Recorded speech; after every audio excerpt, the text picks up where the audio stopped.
Jika bumi kita ini bisa bernapas, mungkin sekarang napasnya sudah tersengal-sengal. Bayangkan, hutan yang dulunya kita sebut sebagai paru-paru dunia, kini banyak yang terbakar, gundul, dan hilang. Asapnya menyesakkan, membuat langit yang biru jadi kelabu. Lalu, coba kita lihat lautan kita, yang ibaratnya adalah jantung dari kehidupan di planet ini. Sekarang, jantung itu seperti tercekik oleh jutaan ton plastik. Ikan-ikan salah mengira plastik sebagai makanan, terumbu karang yang indah perlahan memutih dan mati. Ini bukan lagi sekadar cerita.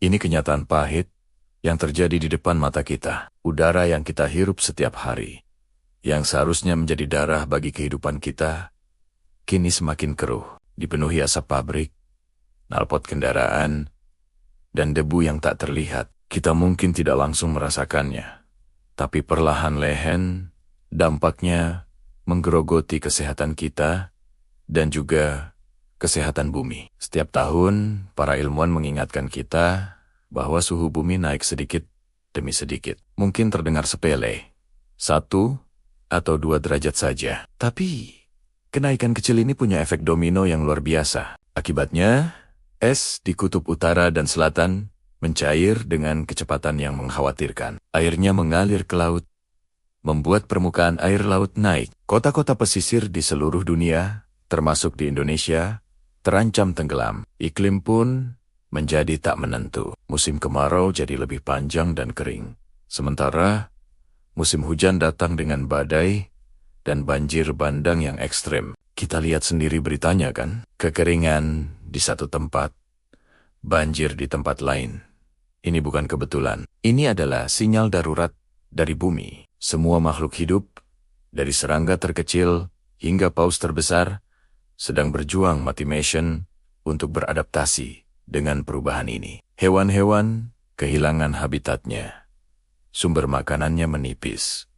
Manusia pun tak terkecuali. Kita juga harus beradaptasi. Tapi pertanyaannya, sampai kapan kita bisa bertahan jika rumah kita, satu-satunya ini, terus-menerus kita sakiti dan kita buat lemah? Para ilmuwan bisa menghitung dengan pasti berapa kadar karbon dioksida di atmosfer. Tapi tidak ada satupun rumus di dunia ini yang bisa menghitung kapan napas terakhir bumi akan tiba. Mungkin terdengar menakutkan, tapi ini bukan saatnya untuk putus asa. Justru, ini adalah panggilan untuk kita semua agar segera bertindak. Kita tidak bisa memutar balik waktu, tapi kita masih punya kesempatan untuk memperpanjang napas bumi.